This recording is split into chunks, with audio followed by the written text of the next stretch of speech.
Hello, welcome to Goodnight Flagstaff. I'm John. I'm not local to Flagstaff, as you can probably tell from my accent, but in the times that we're in at the moment, I feel really pleased and privileged to be able to play a little part in your community story time. I was asked to do this by my good friend Kathy, who's a Flagstaff resident. So I thought it was a fun thing to do, and hopefully you'll enjoy it and be able to understand my accent. So thank you for tuning in to our community story time. You can find a new chapter from one of our favourite family-friendly books at 8 p.m. each weeknight on the Literary Centre's YouTube channel and on Creator Radio, a local online radio station. The previous chapter is replayed on Creator Radio each weeknight at around 7:30, just before the new chapter airs. You can also listen to all previous Goodnight Flagstaff recordings on YouTube. We are currently reading The Two Towers by J.R.R. Tolkein. If you'd like to check it out to read along with us at home, it is available at the library. Check one out today with your Coconino County Library card. Please email us if you'd like to join our team of readers and connect with your community and people all around the world through stories. All ages welcome. Our email is goodnightflagstaff@gmail.com. Last time we read together, Gollum led Frodo and Sam towards the secret way into Mordor, travelling by night for cover.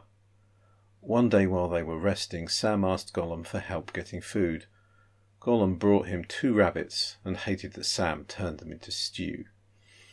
But the fire drew attention from some men of Gondor who questioned them about their errand. They guarded the hobbits while they had a battle with the Southrons, and Sam got his wish. He saw an elephant. Chapter 5. The Window on the West. It seemed to Sam that he had only dozed for a few minutes when he awoke to find that it was late afternoon, and Faramir had come back. He had brought many men with him. Indeed, all the survivors of the foray were now gathered on the slope nearby, 200 or 300 strong. They sat in a wide semicircle, between the arms of which Faramir was seated on the ground, while Frodo stood before him. It looked strangely like the trial of a prisoner. Sam crept out from the fern, but no one paid any attention to him, and he placed himself at the end of the rows of men, where he could see and hear all that was going on. He watched and listened intently, ready to dash to his master's aid if needed. He could see Faramir's face, which was now unmasked. It was stern and commanding, and a keen wit lay behind his searching glance. Doubt was in the grey eyes that gazed steadily at Frodo. Sam soon became aware that the captain was not satisfied with Frodo's account of himself at several points. What part he had to play in the company that set out from Rivendell? Why had he left Boromir? And where he was now going? In particular, he returned often to Isildur's Bane. Plainly, he saw that Frodo was concealing from him some matter of great importance. But it was at the coming of the halfling that Isildur's Bane should waken, or so one must read the words, he insisted. If then you are the halfling that was named, doubtless you brought this thing, whatever it may be, to the council of which you speak, and there Boromir saw it. Do you deny it? Frodo made no answer. So, said Faramir, I wish then to learn from you more of it, for what concerns Boromir concerns me. An orc arrow slew Isildur, so far as old tales tell, but orc arrows are plenty, and the sight of one would not be taken as a sign of doom by Boromir of Gondor. Had you this thing in keeping? It is hidden, you say, but is not that because you choose to hide it? No, not because I choose, answered Frodo. It does not belong to me. It does not belong to any mortal, great or small, though if any could claim it, it would be Aragorn, son of Arathorn, whom I named the leader of our company from Moria to Rhoros.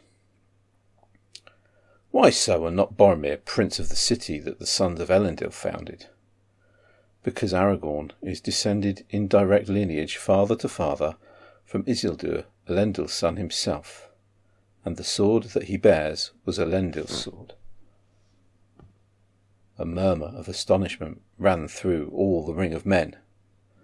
Some cried aloud, "The sword of Elendil! The sword of Elendil comes to Minas Tirith! Great tidings!" But Faramir's face was unmoved. "Maybe," he said, "but so great a claim will need to be established, and clear proofs will be required should this Aragorn ever come to Minas Tirith. He had not come, nor any of your company, when I set out 6 days ago." "Boromir was satisfied of that claim," said Frodo. "Indeed, if Boromir were here, he would answer all your questions, and since he was already at Rhoros many days back, and intended there to go straight to your city if you return, you may soon learn the answers there. My part in the company was known to him, as to all the others, for it was appointed to me by Elrond of Imladris himself before the whole council. On that errand I came into this country, but it is not mine to reveal to any outside the company. Yet those who claim to oppose the enemy would do well not to hinder it." Frodo's tone was proud, whatever he felt, and Sam approved of it. But it did not appease Faramir. "So," he said, "you bid me mind my own affairs and get me back home, and let you be. Boromir will tell all when he comes. When he comes, say you, were you a friend of Boromir?"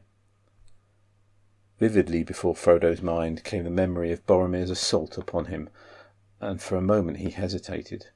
Faramir's eyes watching him grew harder. "Boromir was a valiant member of our company," said Frodo at length. "Yes, I was his friend for my part." Faramir smiled grimly. "Then you would grieve to learn that Boromir is dead?" "I would grieve indeed," said Frodo, and catching the look in Faramir's eyes, he faltered. "Dead," he said.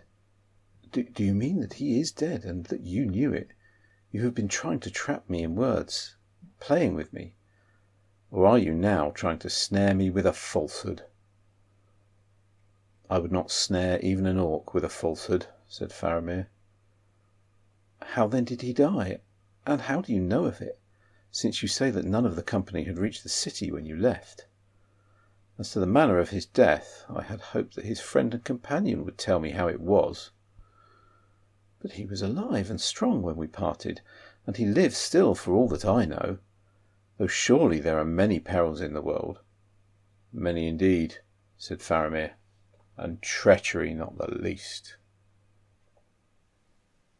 Sam had been getting more and more impatient and angry at this conversation. These last words were more than he could bear, and bursting into the middle of the ring, he strode up to his master's side. "Begging your pardon, Mr. Frodo," he said, "but this has gone on long enough. He's no right to talk to you so.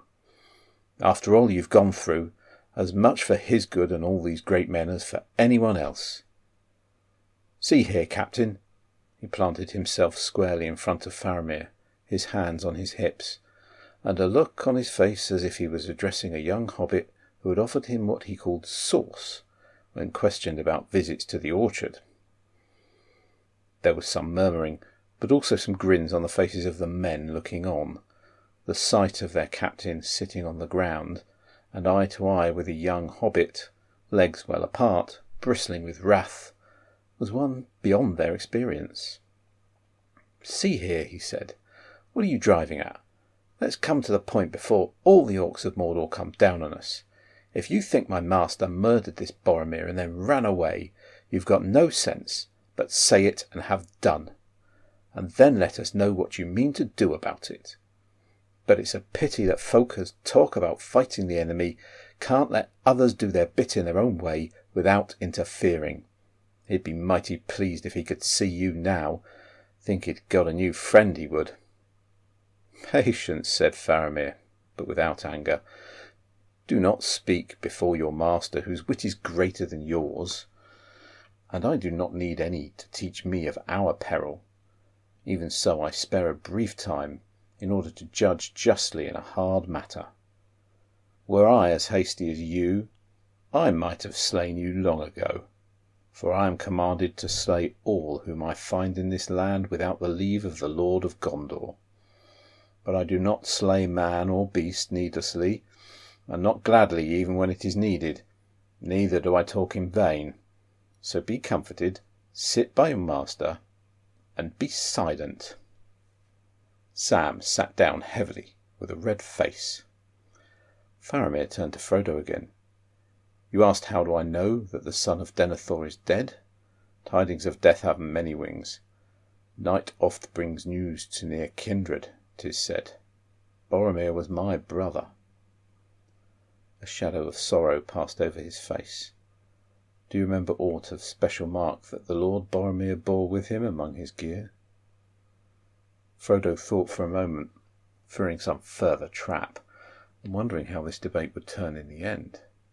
He had hardly saved the ring from the proud grasp of Boromir, and how he would fare now among so many men warlike and strong, he did not know. Yet he felt in his heart that Faramir, though he was much like his brother in looks, was a man less self-regarding, both sterner and wiser. "I remember that Boromir bore a horn," he said at last. "You remember well, and as one who has in truth seen him," said Faramir. "Then maybe you can see it with your mind's eye. A great horn of the wild ox of the east, bound with silver and written with ancient characters.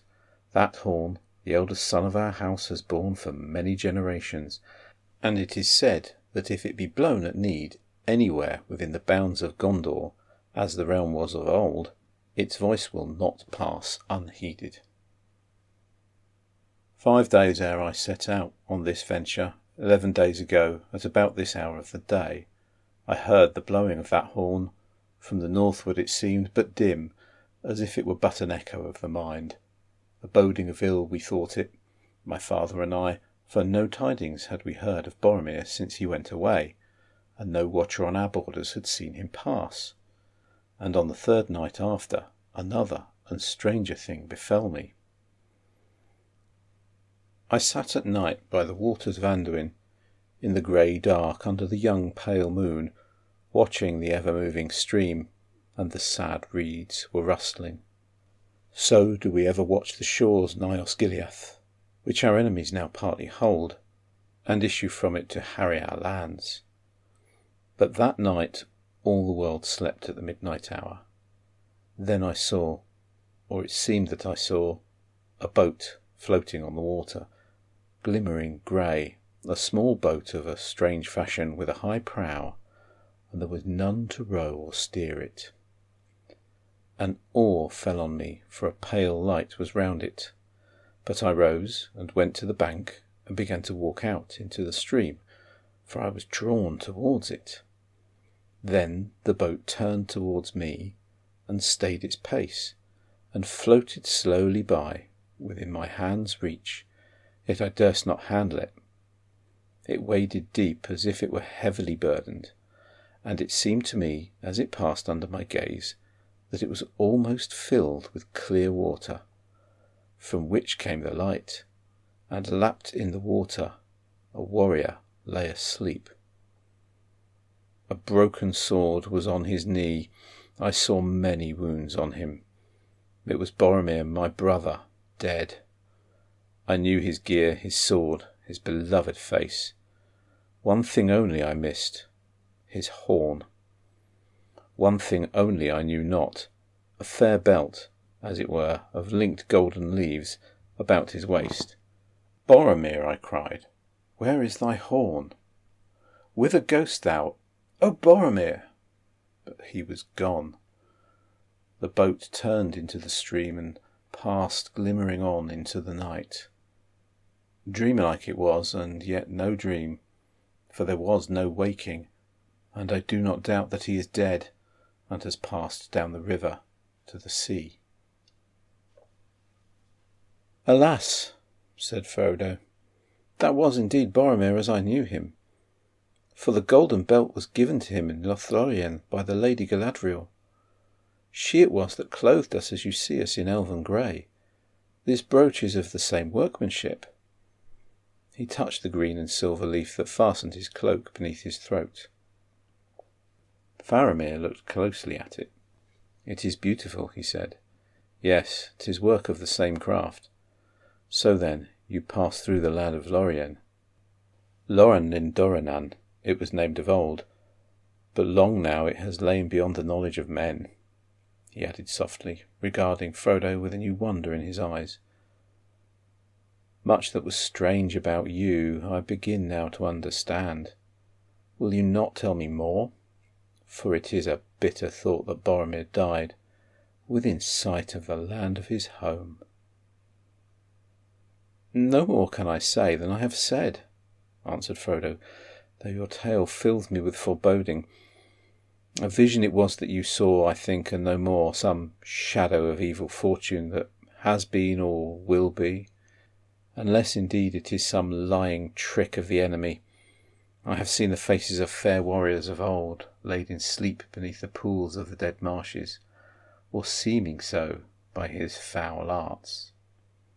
"Nay, it was not so," said Faramir, "for his works fill the heart with loathing, but my heart was filled with grief and pity."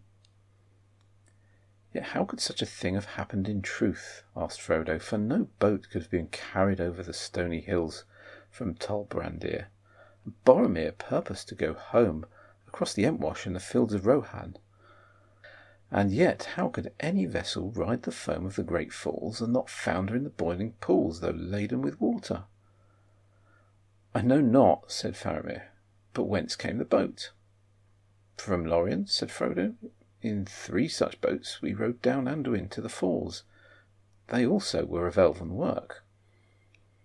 "You passed through the hidden land," said Faramir, "but it seems that you little understood its power.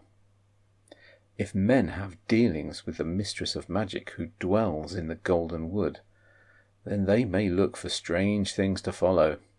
For it is perilous for mortal man to walk out of the world of this sun, and few of old came thence unchanged, 'tis said." "Boromir, oh Boromir," he cried, "what did she say to you, the lady that dies not? What did she see? What woke in your heart then? Why went you ever to Lorien Dorenan, and came not by your own road, upon the horses of Rohan, riding home in the morning?" Then turning again to Frodo, he spoke in a quiet voice once more.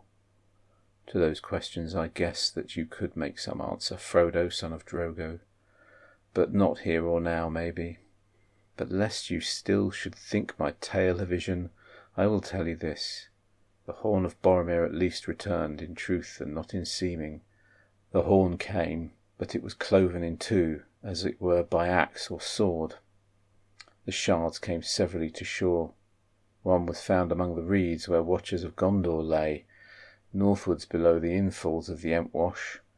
The other was found spinning on the flood by one who had an errand on the water. Strange chances, but murder without, 'tis said. And now the horn of the elder son lies in 2 pieces upon the lap of Denethor, sitting in his high chair, waiting for news, and you can tell me nothing of the cleaving of the horn?" "No, I did not know of it," said Frodo.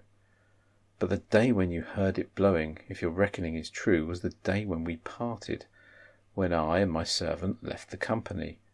Now your tale fills me with dread. For if Boromir was then in peril and was slain, I must fear that all my companions perished too, and they were my kindred and my friends." "Will you not put aside your doubt of me and let me go? I am weary and full of grief and afraid, but I have a deed to do or to attempt before I too am slain, and the more need of haste if we 2 halflings are all that remain of our fellowship. Go back, Faramir, valiant captain of Gondor, and defend your city while you may, and let me go where my doom takes me." "For me there is no comfort in our speech together," said Faramir, but you surely draw from it more dread than need be. Unless the people of Lorien themselves came to him, who arrayed Boromir as for a funeral? Not orcs or servants of the Nameless. Some of your company, I guess, live still.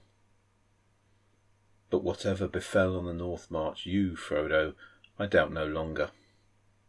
If hard days have made me any judge of men's words and faces, then I may make a guess at halflings.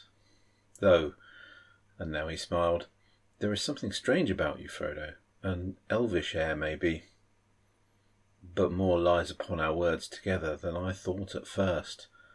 I should now take you back to Minas Tirith to answer there to Denethor, and my life will be justly forfeit, if I now choose a course that proves ill for my city. So I will not decide in haste what is to be done, yet we must move hence without more delay. He sprang to his feet and issued some orders. At once the men who were gathered round him broke up into small groups and went off this way and that, vanishing quickly into the shadows of the rocks and trees. Soon only Mablung and Damrod remained. "Now you, Frodo, and Samwise will come with me and my guards," said Faramir. "You cannot go along the road southwards if that was your purpose. It will be unsafe for some days, and always more closely watched after this affray than it has been yet. And you cannot, I think, go far today in any case, for you are weary, and so are we. We are going now to a secret place we have, somewhat less than 10 miles from here. The orcs and spies of the enemy have not found it yet, and if they did, we could hold it long, even against many. There we may lie up and rest for a while, and you with us. In the morning I will decide what is best for me to do, and for you." There was nothing for Frodo to do but to fall in with this request or order. It seemed in any case a wise course for the moment, since this foray of the men of Gondor had made a journey in Ithilien more dangerous than ever. They set out at once, Mablung and Damrod a little ahead, and Faramir with Frodo and Sam behind. Skirting the hither side of the pool where the hobbits had bathed, they crossed the stream, climbed a long bank, and passed into a green-shadowed woodlands that marched ever downwards and westwards. While they walked as swiftly as the hobbits could go, they talked in hushed voices. "I broke off our speech together," said Faramir, "not only because time pressed, as Master Samwise had reminded me, but also because we were drawing near to matters that were better not debated openly before many men. It was for that reason that I turned rather to the matter of my brother, and let be Isildur's bane. You were not wholly frank with me, Frodo." "I told no lies, and of the truth all I could," said Frodo. "I do not blame you," said Faramir. "You spoke with skill in a hard place, and wisely it seemed to me. But I learned or guessed more from you than your words said. You were not friendly with Boromir, or you did not part in friendship. You and Master Samwise too, I guess, have some grievance. Now, I loved him dearly and would gladly avenge his death, yet I knew him well. Isildur's bane, I would hazard that Isildur's bane lay between you, and was clearly a cause of contention in your company. Clearly it is a mighty heirloom of some sort, and such things do not breed peace among confederates, not if aught may be learned from ancient tales. Do I not hit near the mark?" "Near," said Frodo, "but not in the gold. There was no contention in our company, though there was doubt which way we should take from the Emyn Muil. But be that as it may, ancient tales teach us also the peril of rash words concerning such things as heirlooms. Ah, then it is as I thought. Your trouble was with Boromir alone. He wished this thing brought to Minas Tirith. Alas, it is a crooked fate that seals your lips who saw him last, and holds from me that which I long to know, what was in his heart and thought in his latest hours. Whether he erred or no, of this I am sure. He died well, achieving some good thing. His face was more beautiful even than in life." But, Frodo, I pressed you hard at first about Isildur's bane. Forgive me. It was unwise in such an hour and place. I had not had time for thought. We had had a hard fight, and there was more than enough to fill my mind. But even as I spoke with you, I drew nearer to the mark, and so deliberately shot wider. For you must know that much is still preserved of ancient lore among the rulers of the city that is not spread abroad. We of my house are not the line of Elendil, though the blood of Númenor is in us. For we reckon back our line to Mardil, the good steward, who ruled in the king's stead when he went away to war. And that was King Eärnur, last of the line of Anarion, and childless, and he came never back. And the stewards have governed the city since that day, though it was many generations of men ago. And this I remember of Boromir as a boy, when we together learned the tale of our sires and the history of our city, that always it displeased him that his father was not king. How many hundreds of years needs it to make a steward a king if the king returns not? He asked. Few years, maybe, in other places of less royalty, my father answered. In Gondor, 10,000 years would not suffice. Alas, poor Boromir, does that not tell you something of him? It does, said Frodo, yet he always treated Aragorn with honour. I doubt it not, said Faramir. If he were satisfied of Aragorn's claim, as you say, he would greatly reverence him, but the pinch had not yet come. They had not yet reached Minas Tirith or become rivals in her wars. But I stray. We in the House of Denethor know much ancient lore by long tradition, and there are, moreover, in our treasuries many things preserved, books and tablets writ on withered parchments, yea, and on stone, and on leaves of silver and of gold in diverse characters. Some none can now read, and for the rest few ever unlock them. I can read a little in them, for I have had teaching.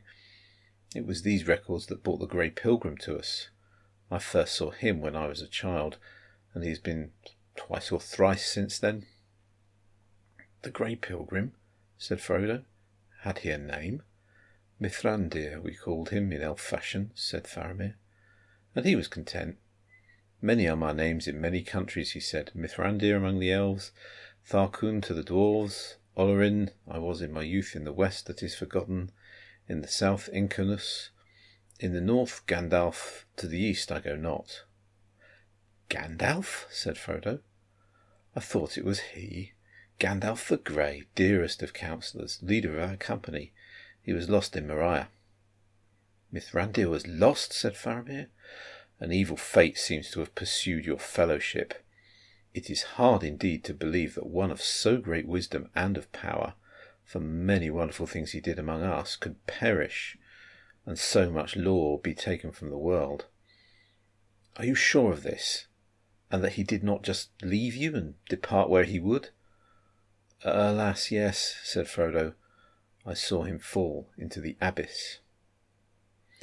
I see there is some great tale of dread in this, said Faramir, which perhaps you may tell me in the evening time. This Mithrandir was, I now guess, more than a lawmaster, a great mover of the deeds that are done in our time. Had he been among us to consult concerning the hard words of our dream, he could have made them clear to us without need of messenger. Yet, maybe, he would not have done so, and the journey of Boromir was doomed. Mithrandir never spoke to us of what was to be, nor did he reveal his purposes. He got leave of Denethor, how I do not know, to look at the secrets of our treasury, and I learned a little of him when he would teach, and that was seldom. Even he would search and would question us above all else concerning the great battle that was fought upon Dagorlad in the beginning of Gondor, when he whom we do not name was overthrown. And he was eager for stories of Isildur, though of him we had less to tell, for nothing certain was ever known among us of his end.